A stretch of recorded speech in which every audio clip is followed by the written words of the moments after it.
DSC విషయంలో credit తీసుకోవడానికి ప్రయత్నించారు, మంచిదే.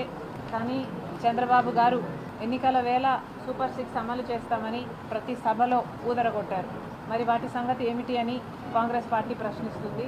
సంవత్సరం రోజులు గడిచినా కూడా ఈ పథకాన్ని మేము పూర్తిగా అమలు చేశాము అని చెప్పుకునే పరిస్థితిలో తెలుగుదేశం పార్టీ కూటమి సర్కార్ ఒక విజయపత్రం లాంటిది రిలీజ్ చేసి దాంట్లో ఉచిత బస్సు ఏమో ఆగస్టు 15 నుంచి అంటున్నారు, రైతులకేమో ఇచ్చేస్తున్నామంటున్నారు, విద్యార్థులకేమో ఇచ్చేస్తున్నామంటున్నారు. కానీ ఇంతవరకు ఇచ్చింది ఎంత, అచీవ్ చేసింది ఎంత అంటే దాంట్లో ఏమీ కనిపించడం లేదు.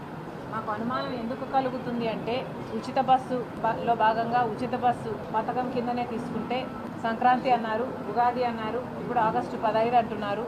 ఇలా వాయిదాలు వేసుకుంటూ పోతే ఏ పథకమైనా ఎప్పుడు అమలు అవుతుందో అర్థం కాని పరిస్థితిలో ఉంది. అయినా ఒక పార్టీ మేనిఫెస్టోలో